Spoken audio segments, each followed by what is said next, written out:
अस्सलाम वालेकुम नाजरीन, एक नए व्लॉग के साथ आपकी खिदमत में हाजिर हैं। नाजरीन, कुछ अरसा कबल तक जो लोग ताने दिया करते थे पाकिस्तान तहरीक इंसाफ को सेलेक्टेड या फैज़याब होने का, आज वही लोग चुनतखब हो रहे हैं, उनको चुनतखब किया जा रहा है। और ये बात अब ज़बान ज़द-ए-आम है, हर जगह पर यह बात हो रही है। हम वफाकी दारुल हुकूमत इस्लामाबाद में बैठे हैं, जहाँ पर मैं ख़ुद इलेक्शन वाले दिन यानी 8 फरवरी 2024 को ऑन ड्यूटी था और फील्ड में हम लोग घूम रहे थे। मुख्तलिफ़ पोलिंग स्टेशंस का हमने ख़ुद जाकर जायज़ा लिया, वहाँ पर पोलिंग का जो अमल है उसको ऑब्ज़र्व किया। जो वहाँ पर वोट डालने के लिए लोग आए हुए थे उनसे बातचीत की, और हम तो खैर लम्हा ब लम्हा आपको आगाह भी करते रहे हैं कि रुझान क्या है और टर्न आउट किस हद तक ज़्यादा है। बावजूद उसके जो नताइज पहले इब्तदाई सतह पर आए वो तो हमने देखा कि ऐन मुताबिक थे उस पोलिंग के जो उस रोज़ हुई, और जो लोग घरों से बाहर निकले और उन्होंने अपना हक़ राहदही इस्तेमाल किया, उसके ऐन मुताबिक ही इब्तदाई नताइज हमारे सामने आए। टीवी पर आपने भी उनको देखा होगा। गो कि उस रोज़ मोबाइल सर्विस मुकम्मल तौर पर मुअत्तल थी, इंटरनेट सर्विस तो बंद थी ही थी, मोबाइल पर भी कॉल्स नहीं हो रही थी और ना ही जो मैसेजेस हैं वो हो रहे थे, और काफ़ी दुश्वारी का सामना भी था हम मीडिया वालों को। और जहाँ तक बात है उन इदारों को जिन्होंने सिक्योरिटी यकीनी बनानी है, ऑब्वियसली उनके लिए भी काफ़ी ज़्यादा दुश्वारियाँ थी, जिस सिक्योरिटी को जवाज़ बनाकर ये मोबाइल फ़ोन सर्विस बंद की गई थी। और इसी तरह जो अमला था जिसने इंतखाबी अमल को यकीनी बनाना था, उनके लिए भी दुश्वारियाँ थी। बावजूद इसके जो इंतखाबात हैं वो हुए 8 फरवरी को, और इब्तदाई नताइज भी काफ़ी आप कह सकते हैं कि हैरान कुन थे। और शायद यही वजह है उनके हैरान कुन होने के बायस ही जो इंतखाबी नताइज हैं वो रात को 3 से 4 बजे के बाद तब्दील होना शुरू हो गए। और ये तासुर पहले हम सुना करते थे 2018 के इंतखाबात में।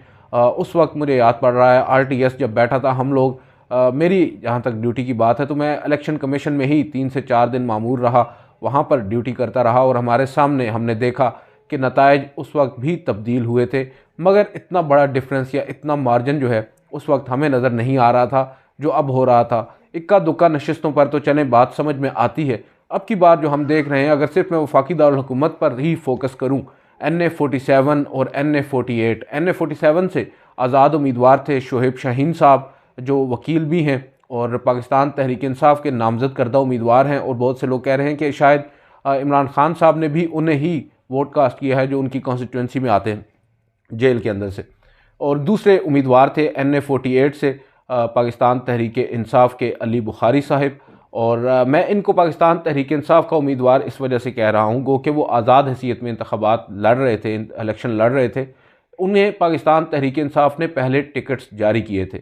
वो अलग बात है कि बाद अज़ां हमारा इलेक्शन कमीशन, जो कि एक आइनी इंडिपेंडेंट इदारा है, उसने ये फ़ैसला किया कि पाकिस्तान तहरीक इंसाफ से बल्ले का निशान वापस छीन लिया जाए, और उस फैसले को मुस्तरद किया, खारिज किया, कलअदम करार दिया पेशावर हाई कोर्ट ने। और पेशावर हाई कोर्ट के उस फैसले को हमारी सुप्रीम कोर्ट ऑफ पाकिस्तान ने सेट असाइड करते हुए पाकिस्तान तहरीक इंसाफ से बल्ले का निशान इंतखाबात से चंद रोज़ कबल ले लिया।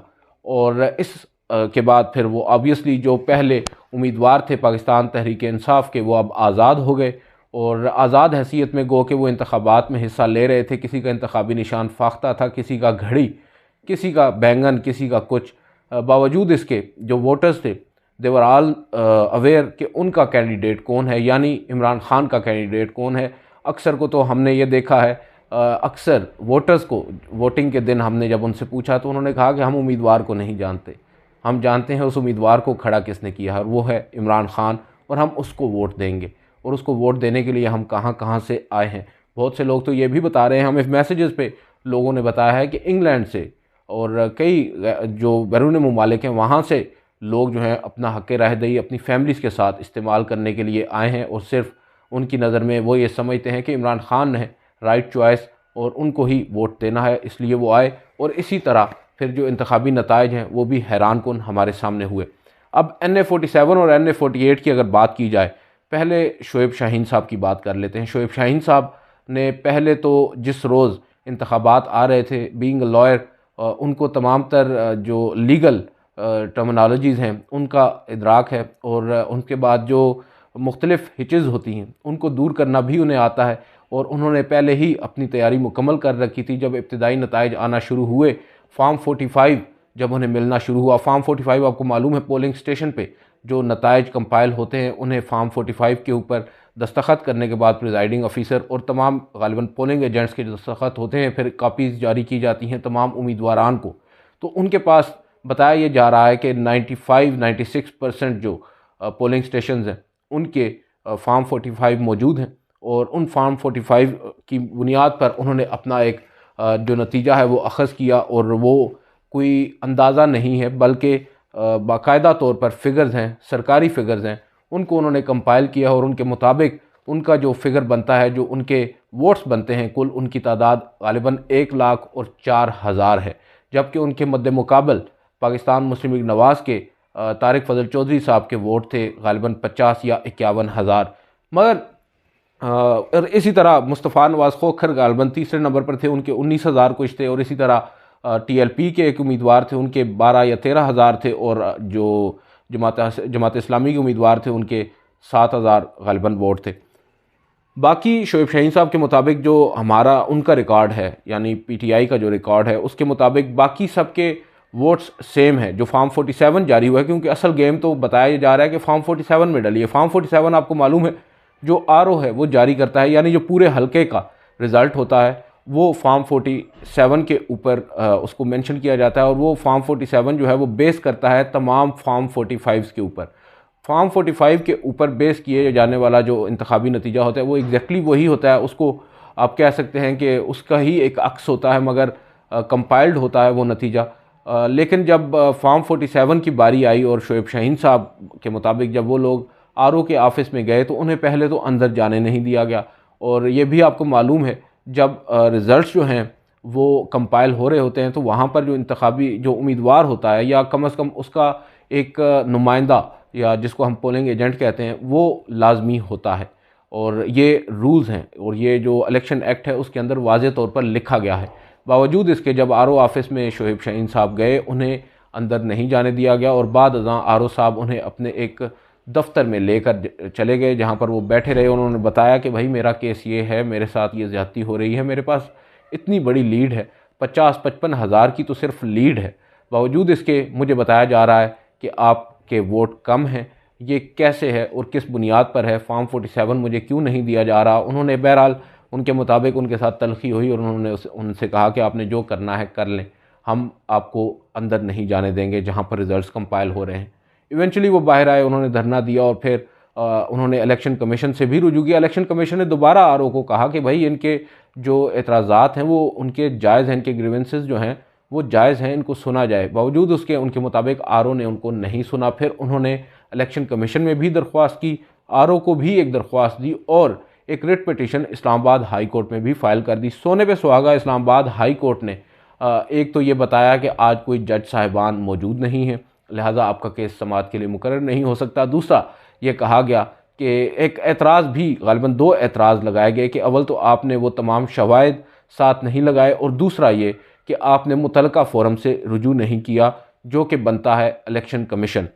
और उस पर उन्होंने बहरहाल ये दरख्वास्त की, अर्ली हेयरिंग की, और फिर दोबारा से वो इलेक्शन कमीशन में आए और वहाँ पर उन्होंने दरख्वास्त दायर की है। अब एक कन्फ्यूजन यहाँ पर यह है कि क्या इलेक्शन ट्रिब्यूनल सुनेगा उनका केस? तो जहाँ तक मेरी अंडरस्टैंडिंग, इलेक्शन ट्रिब्यूनल के पास मामला तब जाएगा जब फॉर्म 47 या नोटिफिकेशन जारी हो जाएगा किसी भी उम्मीदवार के जीतने का या जो इंतखाबी नतीजा है उसका। अभी नोटिफिकेशन अगर जारी नहीं हुआ तो ज़्यादा से ज़्यादा इलेक्शन कमीशन ही उस दरख्वास्त को सुन सकता है, मगर हमारी जो अदालत है वो अभी तक इस मामले पर शायद उस तरह संजीदगी से सोच नहीं रही या उसके ऊपर एक्शन लेने का इरादा नहीं रखती। और इसी तरह जो NA-48 है, NA-48 से उम्मीदवार थे पाकिस्तान तहरीक इंसाफ के जो आज़ाद हैसियत में लड़े हैं, अली बुखारी, और मैं सारा दिन ही NA-48 में घूमता रहा हूँ।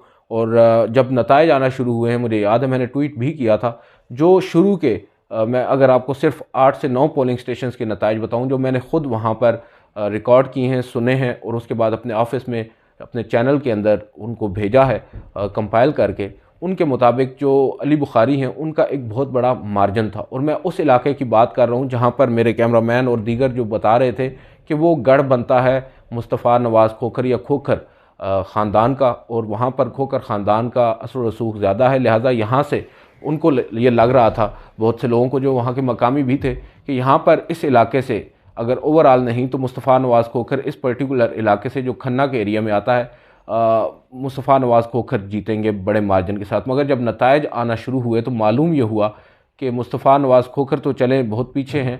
जो अली बुखारी हैं पाकिस्तान तहरीक इंसाफ के उम्मीदवार, जो मुझे पूरी कैंपेन में भी कहीं नज़र नहीं आए, जिनका कोई कैंप मुझे नज़र नहीं आया, जिस सियासी जमात का कोई झंडा, कोई कारकुन नज़र नहीं आया। कारकुन नज़र इस तरह नहीं आया कि बहुत से लोग ऐसे थे जो बता नहीं रहे थे कि वो पाकिस्तान तहरीक इंसाफ के हैं। कई लोगों ने हमें बताया भी और ये कहा कि आप खामोशी रखें और हमें खामोशी से अपना वोट डालने दें, शाम को आपको मालूम हो जाएगा। बहरहाल हुआ ऐसा ही। जब शाम को नताइज आए तो मालूम हुआ अली बुखारी साहब के अगर 350 वोट हैं तो उनके मद्दे मुकाबिल जो उम्मीदवारान हैं वो 100 का हिस्सा भी छू नहीं सके। और ये एक पोलिंग स्टेशन का नतीजा नहीं है, मुख्तलिफ पोलिंग स्टेशन की मैं बात कर रहा हूँ जो इब्तदाई नताइज आए। उसके बाद फिर रफ्तार बढ़ती गई, ऑब्वियसली नताइज कंपाइल होना शुरू हुए, फॉर्म 45 आने लग गए। और अब अली बुखारी साहब ने तो खैर एक वीडियो पैगाम भी जारी किया और एक टेबल के ऊपर उन्होंने तकरीबन 95 to 96% ऑफ द फॉर्म 45 वो उन्होंने रखे हैं और वो तमाम टेस्टेड हैं, यानी जो उनको प्रिजाइडिंग अफसरान की जानिब से दिए गए हैं पोलिंग स्टेशन में, जिसके ऊपर तमाम पोलिंग एजेंट्स के दस्तखत भी मौजूद हैं। और उन फॉर्म 45 के मुताबिक इनके जो वोट बनते हैं वो गालिबन कुछ 70,000 हैं और उनके मद्दे मुकाबिल जो उम्मीदवार हैं उनके वोट जो तारिक फजल चौधरी ही हैं इस हल्के से भी, उनके बनते हैं कोई गालिबन 20 या 22,000, 50,000 का डिफरेंस इनका भी है। और जब नतीजा फाइनलाइज हुआ और फॉर्म 47 आया तो नतीजा बिल्कुल ही उलट हो गया। हाँ, एक बात बड़ा हुस्न इत्तेफाक देखिए कि मुस्तफ़ा नवाज़ खोखर साहब के दोनों हलकों से जो आप कह सकते हैं नताइज आए हैं, उन दोनों में ही उनके लगभग जो वोट हैं वो 19 हज़ार ही हैं दोनों हलकों से, और इसी तरह दीगर के भी तकरीबन बराबर बराबर हैं। बहरहाल अब सवाल ये उठता है कि इतना बड़ा, अगर आप कह सकते हैं, जो बकौल शोएब शाहीन साहब के, ये चोरी नहीं है, ये डाका है।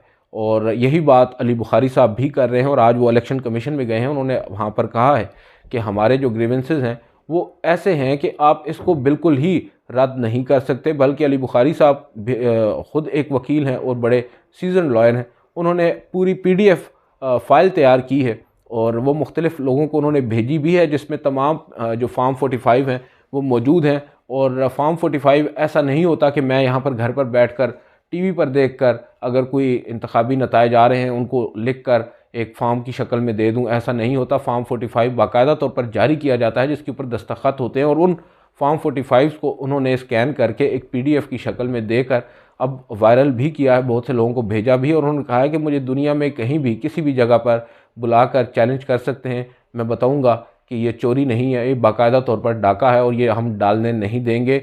बज़ाहिर नज़र यही आ रहा है कि कोर्ट्स में जब ये मामला जाएगा और होपफुली जब ये समाअत के लिए मुकर्रर हो जाएगा तो ये ज़्यादा देर टिकेगा नहीं और ये रिवर्स हो जाएंगी, कम से कम इन 2 नशिस्तों की अगर मैं बात करूँ। और इसी तरह सलमान अकरम राजा साहब का लाहौर में जो नतीजा आया उसमें भी बहुत से लोग ये समझते हैं, जो वहाँ पर रिपोर्ट कर रहे थे कि एक बहुत बड़े मार्जिन से जो सलमान अकरम राजा साहब जीत रहे थे उन्हें उसी बड़े मार्जिन से अचानक से हरा दिया गया है। और इसी तरह चकवाल में अयाज़ अमीर साहब हैं, सीनियर कॉलमिस्ट हैं, जर्नलिस्ट हैं, वो भी बताया यही जा रहा है। और वो क्योंकि मैं भी उस इलाके से ताल्लुक़ रखता हूँ, जो मुझे भी फीडबैक वहाँ से मिल रहा था वो यही था कि अयाज़ अमीर साहब एक बड़े मार्जिन के साथ, बड़ी लीड के साथ जीत रहे हैं। और इसी तरह अली नासिर भट्टी जो PP के उम्मीदवार थे, यानी सूबाई असम्बली के उम्मीदवार थे अयाज़ अमीर साहब के साथ, उनका भी एक बहुत बड़ा मार्जिन था।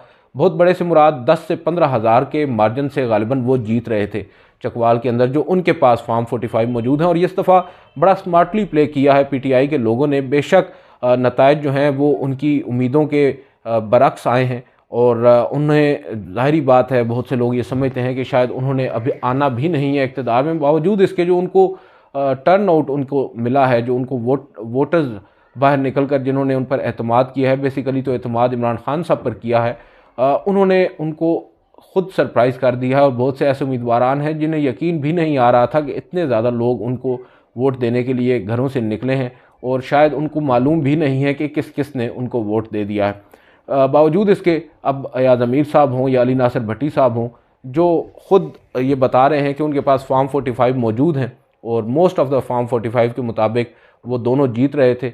बावजूद इसके फार्म 47 में जो नताइज हैं वो बिल्कुल मुख्तलिफ हो गए हैं। और यहाँ पर अब सवालिया निशान उठता है इलेक्शन कमीशन ऑफ पाकिस्तान पर, उसकी कारकर्दगी पर, जिसकी ज़िम्मेदारी है, वाहिद ज़िम्मेदारी है इंतखाबात जो हैं साफ़ और शफाफ उनका इनेकाद यकीनी बनाना, जिसमें बज़ाहिर वो मुकम्मल तौर पर नाकाम हो चुका है। बल्कि आजकल हामिद मीर साहब बड़े आप कह सकते हैं कि वन लाइनर दे रहे हैं। कल एक प्रोग्राम में वो बता रहे थे, बल्कि आज ही जियो पर वो बात कर रहे थे कि मुस्लिम लीग नून को 8 फरवरी को इतना वोट नहीं पड़ा जितना 9 फरवरी को उनको वोट पड़ चुका है। तो बज़ाहिर सूरत हाल हमें ऐसी ही नज़र आ रही है। जो माजी में इमरान खान साहब को ये ताना दिया करते थे कि वो सिलेक्टेड हैं, वो फैज़ याब हैं, आज वो ख़ुद चुनतखब हो रहे हैं, उनको ख़ुद सेलेक्ट किया जा रहा है और उन्हें ख़ुद फैज़ बख्शा जा रहा है। गो कि जनरल फैज़ हमीद अब की बार नहीं है, मगर फैज़ उनको फिर भी बख्शा जा रहा है और वो इक़्तिदार में आ रहे हैं। और बहुत से तो ऐसे भी लोग हैं जो ये हाथ पांव बिल्कुल ही छोड़ चुके थे और ये मान चुके थे, तस्लीम कर चुके थे कि वो हार चुके हैं। मगर जब नताइज फाइनलाइज होना शुरू हुए कुछ घंटों के बाद, तो उन्हें भी मालूम हुआ और उनकी भी जान में जान आई कि भाई हम तो जीत रहे हैं। मेरी आज एक दो दोस्तों से बात हो रही थी जो पिंडी के हलकों में NA 55 के अंदर ड्यूटी पर थे, जहाँ से पाकिस्तान तहरीक इंसाफ के बशारत राजा और मुस्लिम लीग नवाज़ के मलिक इब्रार मद्दे मुकाबिल थे। अब जहाँ पर मलिक इब्रार साहब का अपना हलका है, जो उनका अपना घर है, जहाँ पर उन्होंने वोट कास्ट किया है, उस पोलिंग स्टेशन से वो एक बड़े मार्जिन के साथ हारे हैं। और इसी तरह दीगर भी कई पोलिंग स्टेशन से वो हारे हैं। बावजूद इसके जब रात को 4 बजे तक बतौर रिपोर्टर्स के वो वहाँ पर मौजूद थे। अब बता रहे हैं कि हमारे दोस्त के मलिक इब्रार साहब और उनके जो 7 लोग मौजूद थे मुस्लिम लीग नवाज़ के, वो अपने कैंप बंद करके घरों को जा चुके थे। जब उन्हें मालूम हुआ, इब्तिदाई नताइज आना शुरू हुए कि भाई मोमेंटम तो हमारे अगेंस्ट है और जो नताइज आ रहे हैं वो बिल्कुल ही बरअक्स आ रहे हैं। और बहुत से लोग अपने कैंप छोड़ कर जा चुके थे, कैंप बंद करके जा चुके थे। बाद अज़ां 4 बजे के बाद जब रिपोर्टर्स के मुताबिक वो अपने घरों को जाकर सोए और उसके बाद जब सुबह जागे तो बिल्कुल ही नताइज उसके अगेंस्ट जो उस वक्त इब्तदाई सतह पर आ रहे थे उसके बिल्कुल ही बरअक्स आए और मलिक इब्रार साहब जीत चुके थे और बशारत राजा साहब हार चुके थे। ये एक कॉन्स्टिट्यूंसी की मैं आपको मिसाल दे रहा हूँ। मैंने कई आपको इस्लामाबाद की भी मिसालें दी, चकवाल की आपके साथ बात की, लाहौर, पूरे पाकिस्तान में ये सब कुछ हुआ है, माँ सिवाय एक खैबर पख्तूनख्वा के, जहाँ पर बज़ाहिर इतना बड़ा जो खैर वहाँ पर करना भी शायद मुश्किल था और शायद प्लान भी यही था कि पाकिस्तान तहरीक इंसाफ को खैबर पख्तूनख्वा में हुकूमत बनाने दी जाएगी, जो वो अब बनाने भी जा रहे हैं। और उन्होंने अब गालिबन जो असद कैसर साहब हैं उनके छोटे भाई को नामज़द कर दिया है वज़ीर आला खैबर पख्तूनख्वा के लिए पाकिस्तान तहरीक इंसाफ की जानिब से। बहरहाल आज की इस वीडियो से इतना ही, इजाज़त दीजिए, अल्लाह हाफ़िज़।